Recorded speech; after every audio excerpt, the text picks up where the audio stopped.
Hari Om.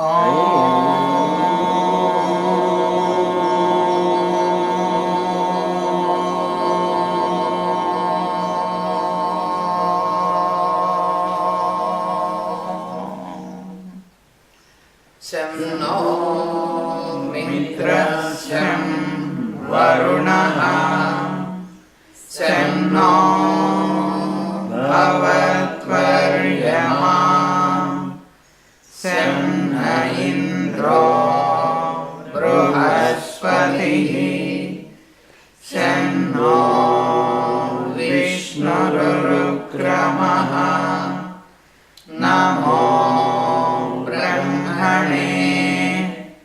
Namaste Vayo Tvameva Pratyaksham Brahmasi Tvameva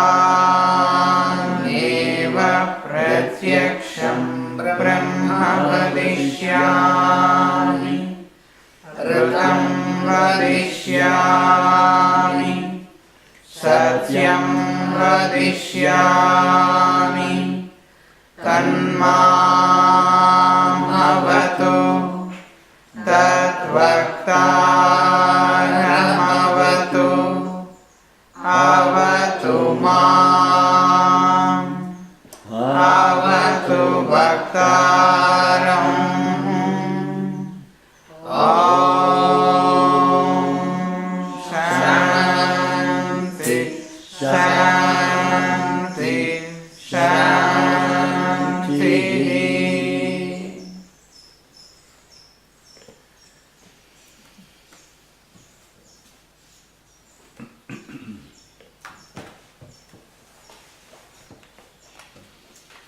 This is on symbols.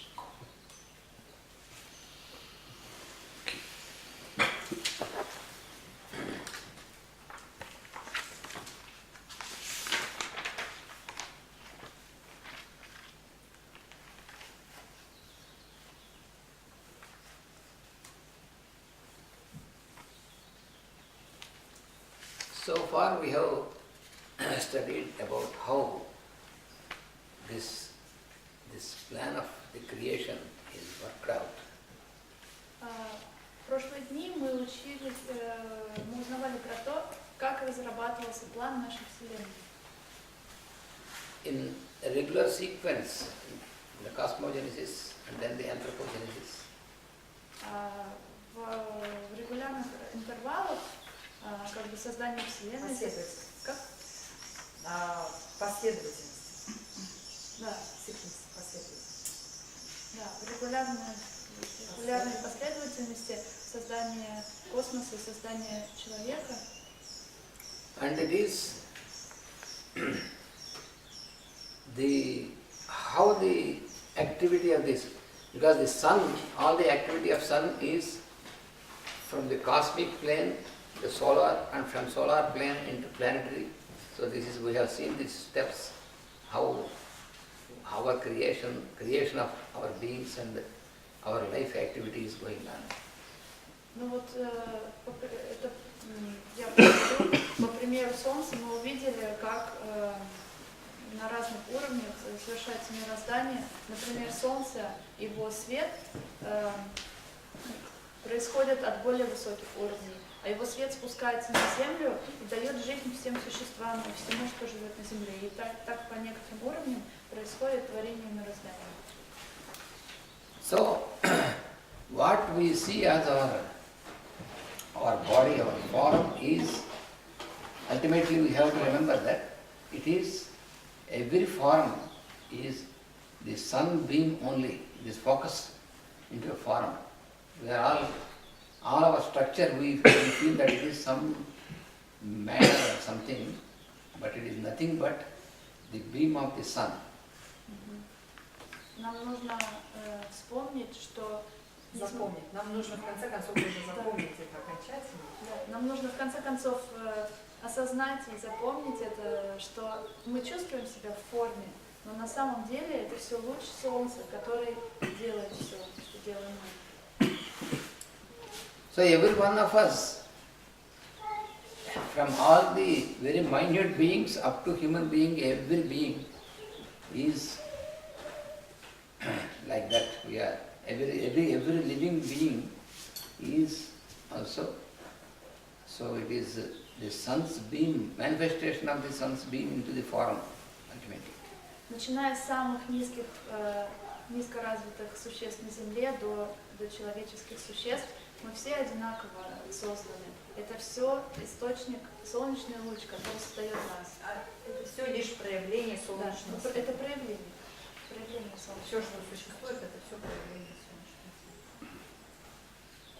And all the various kingdoms of nature, the mineral, the plant, the animal and the human kingdom, all these kingdoms, И все царства природы, минералы, растения, животные, люди, this is all the different levels of consciousness, and it is all the work of these devas to maintain this. это все разные уровни сознания. И все это работа дев, которые создают это. What is the difference when we observe the mineral kingdom, plant kingdom, animal and human? What is the difference? It is not just the difference of structure, but it is only different levels of consciousness. That's how we have to understand. В чем разница между минеральным царством, растениями, животными, людьми? Это не просто разница в форме. Самое главное, что это разница в уровне осознания. Мы должны это запомнить. In the mineral kingdom, the consciousness is in sleep state. В минеральном царстве сознание находится в спящем состоянии. So the minerals are also conscious. They are not lifeless. Но у них все равно есть сознание. Они не безжизненны.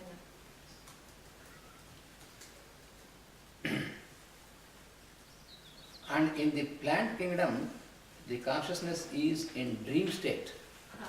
А в растениях, в царстве растений, сознание находится в состоянии сновидения, да? В состоянии сновидения, в состоянии мечтания.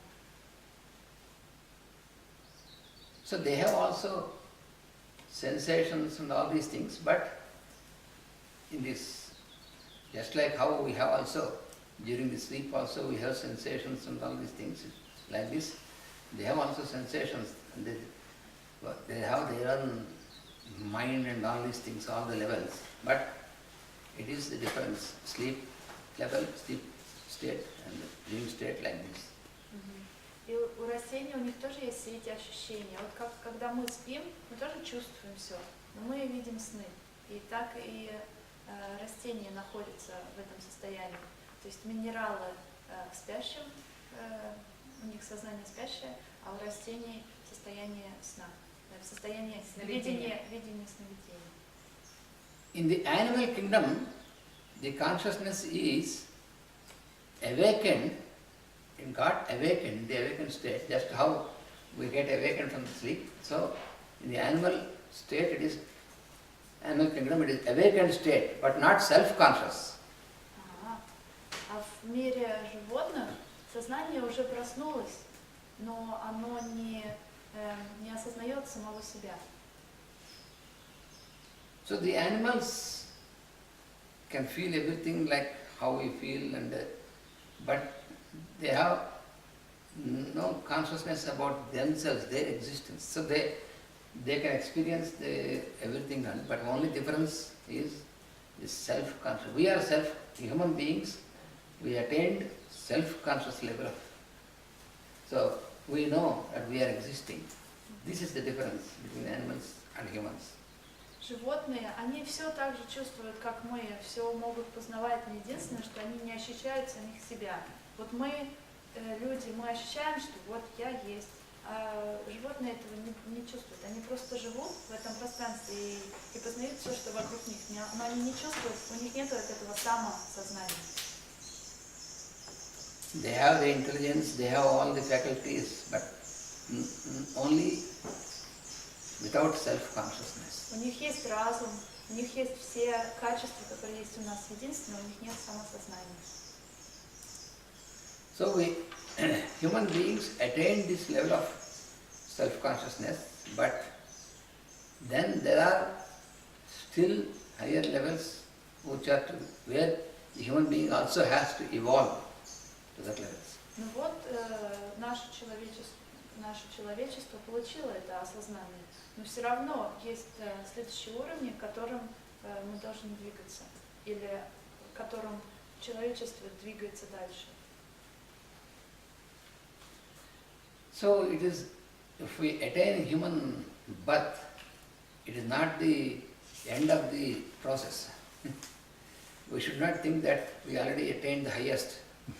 Ну вот мы стали людьми, но это не окончательная стадия. Мы не должны думать, что человек — это высшая точка мироздания. If we don't know about the next steps of evolution, then human being is made to think that he has attained, he is the highest in all the creations, so therefore he feels that it is a privilege. Если мы не будем What we знать, have today. There are people on the planet they believe it. если мы не будем знать про следующие ступени развития, развития, то мы все будем думать, что человек — это самая высшая точка мироздания, и будем чувствовать, что у нас своего рода привилегии. So then we get into illusion, Мы попадем в иллюзию and then we forget where from we are coming, и забудем, откуда же мы пришли. and then we forget our relationship with the other kingdoms of nature. И забудем также наше взаимоотношения с остальными царствами природы. Then we forget how we have to cooperate with the other kingdoms of nature. Да, мы забудем, как мы должны с ними взаимодействовать и сотрудничать. Then we don't know that we have to also cooperate with still higher kingdom. There is another higher kingdom which is called the Deva kingdom. И мы даже не будем знать, что мы должны сотрудничать с более высокими царствами, которые называются царство Дев.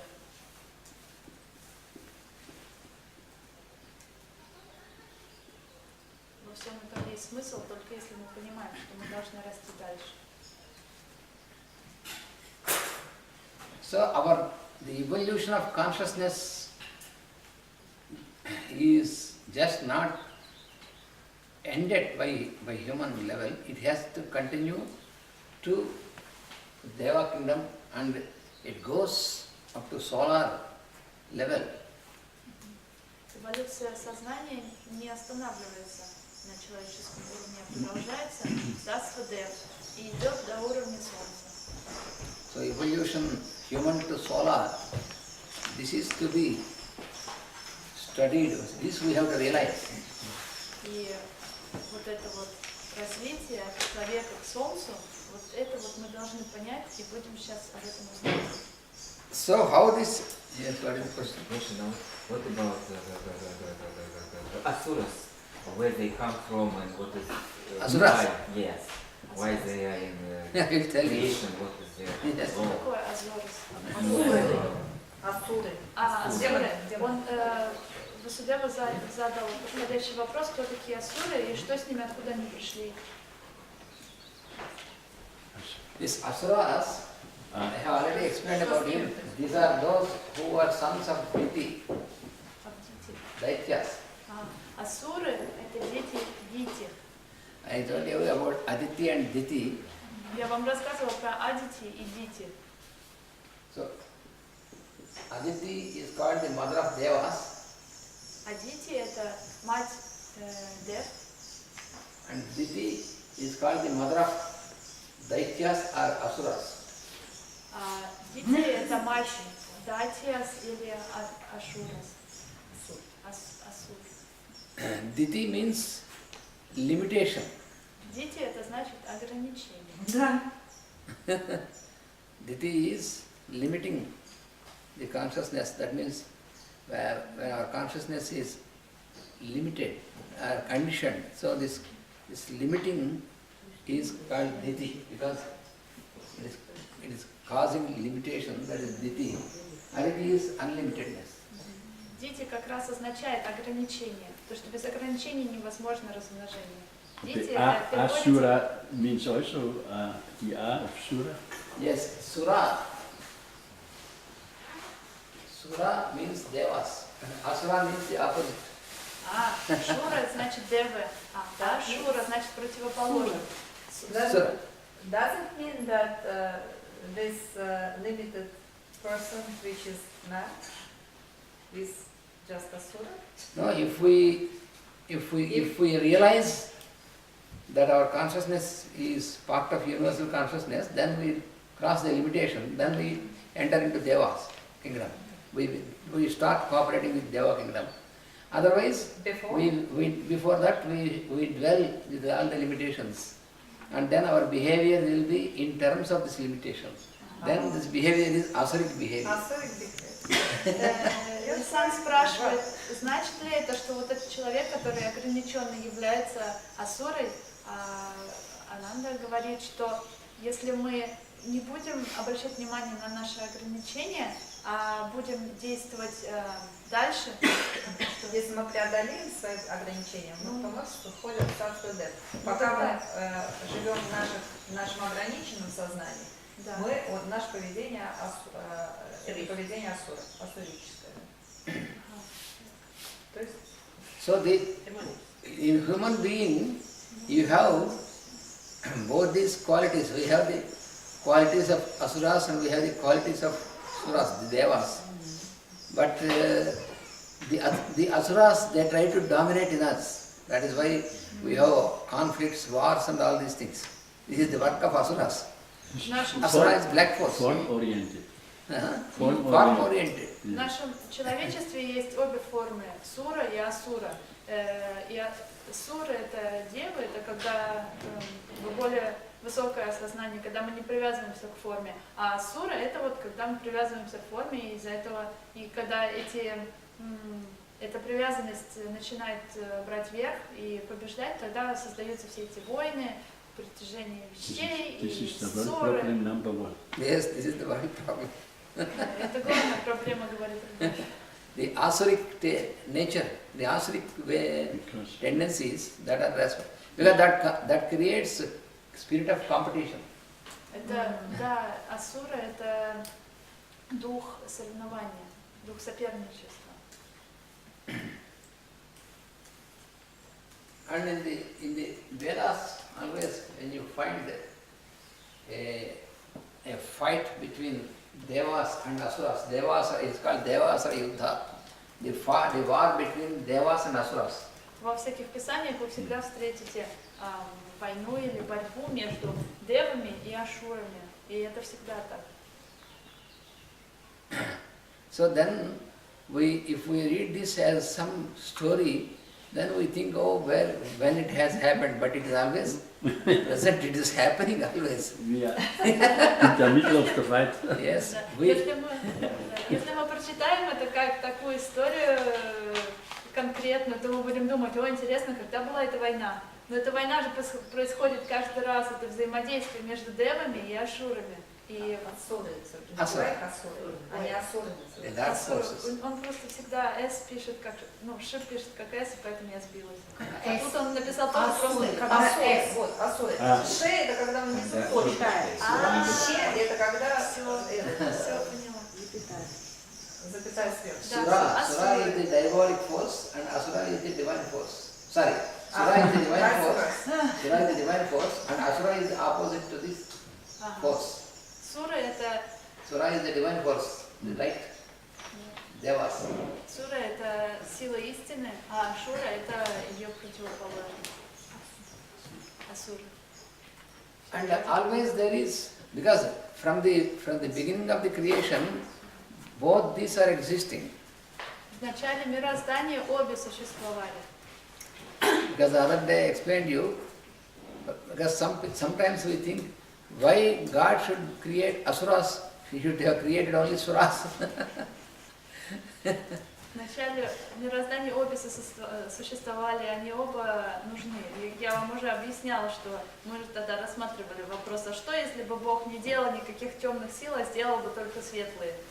But these asuras, they work with the domination of Rajas and Tamas. Но асуры, они действуют с большим количеством... В измерении. Раджас и они тамас. действуют, да, они действуют в измерении тамаса и раджас. Ja, ja. And the Suras, the Devas, always work in Sattva. Асуры всегда действуют в саттве. But this Rajas and Tamas also, they are part of creation. Но тамас и раджас, они тоже часть мироздания, и без них не может быть мироздания. Because Rajas is activity and Tamas is inertia. And if there is no Tamas, there is no question of formation of matter. Потому что тамас это инерция, а раджас это активность, действие. И если не будет разницы между ними, то не будет ничего. If there's no darkness, you cannot see light. Yes, if there is no darkness, we cannot see light. What is it? How can we experience light without darkness? Если вы никогда не видели тьмы, то вы даже не знаете, что такое свет. Burning the wood. You have Да, и то, smoke и along другое, with оно the очень fire. нужно. Это ритм и чередование. So this Devas and Asuras both are created because there is an allegory in the Vedas. Есть аллегория в Ведах про то, как и те, и другие были созданы, или почему те и другие были созданы. Afterwards also, this allegory was brought into a story in the Puranas. И в позднее время эта аллегория также была внесена в Пураны. So when the creation started and then the Devas and Asuras were created, Когда началось мироздание и были созданы девы и асуры, they want to achieve what is called Amrita. они Amrita means immortality, immortal experience. both, yes? And it's both of them. Они и те, и другие хотели достичь состояния Амрита, что является бессмертием. Они хотели ее добыть. Добыть. Amrita, They immortality. wanted to take it. They want to, both of them, they want to achieve this to have for themselves. Каждый из них хотел Devas- его для себя. Devas are not for them, and Devas wanted not for themselves, for the whole creation, but Asuras, they want to have only for themselves. И вот это бессмертие, девы, они хотели не для себя, они хотели для всего мироздания, а асуры они хотели для себя. And then how to get this Amrita? Amrita is, it is symbolically called an ambrosia. Ага. И как добыть же теперь эту амриту, которая символически называется амброзия? So by drinking this, you will get immortality. Если вы выпьете это, то вы станете бессмертны. Then how to prepare this? So then these two groups, they went and asked Brahma, the creator, what is the procedure that we can produce this Amrita Drava, the liquid of Amrita, we can drink. И каждая из этих групп пошла к Брахме посоветоваться, как же приготовить этот напиток амрита, чтобы выпить его и стать бессмертным. And then Brahma said, you have to churn the ocean. What? The ocean, ocean. So there is a procedure of Вспахтать океан. churning. Вспахтать океан. Спахтать. Вам нужно вспахтать Like, океан, сказал Индра. How Ну, пахтание это когда How you- отделяется. how you churn the yogurt like this. Вам нужно взбить океан, как сливки, To get the cream. чтобы получить крем. So then От сливок, да. to churn the ocean. And then how to churn the ocean, because you should have an instrument to churn. Because to churn the yogurt you have some instruments.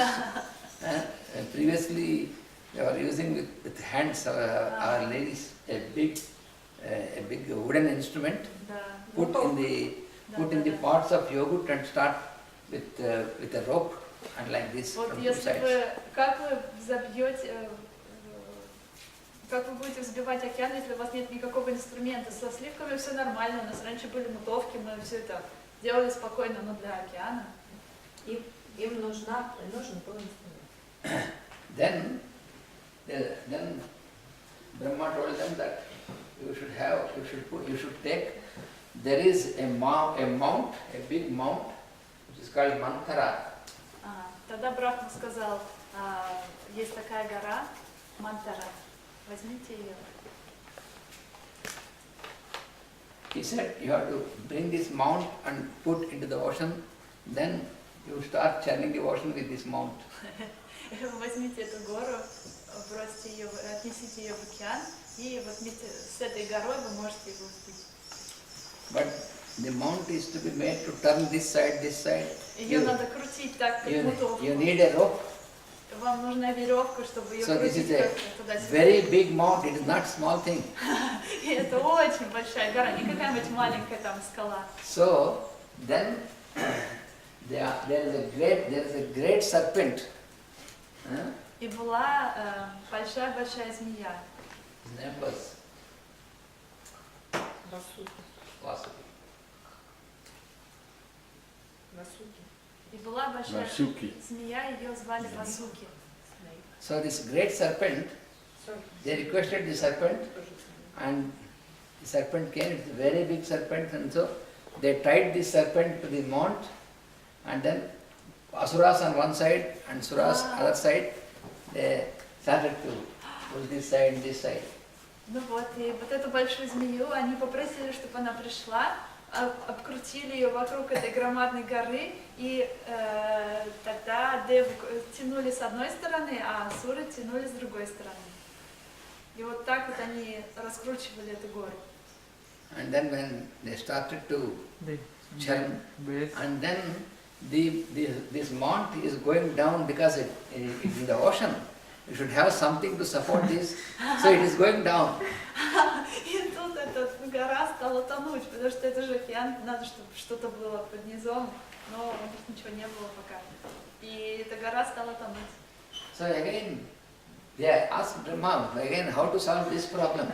И они опять пошли к Брахме: Брахма, как нам решить эту проблему? And Brahma said, we will ask Vishnu. А Брахма сказал: ну пойдемте спросим Вишну. So they approached Vishnu and said, we have this problem, please solve this.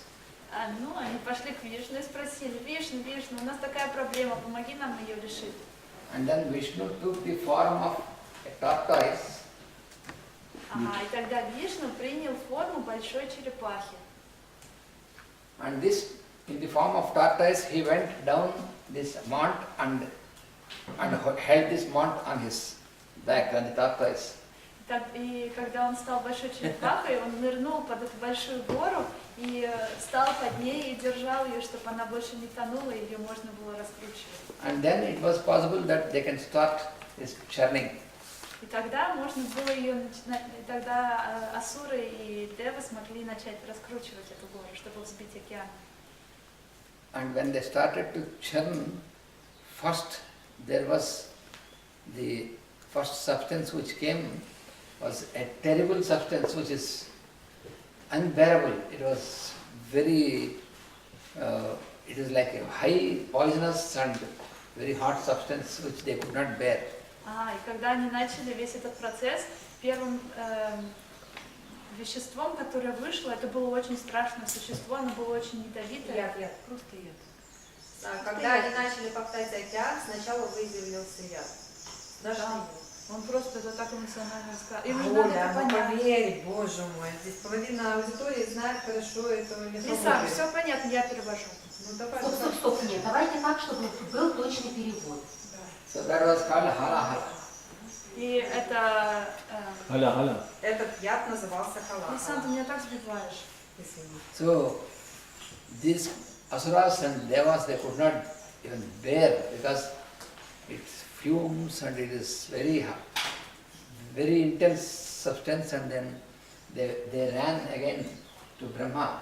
Another problem arose. Когда это вещество появилось, оно было таким опасным и для Дев, и для Шо, что они очень испугались, и они не могли ему противостоять, они опять побежали к брату.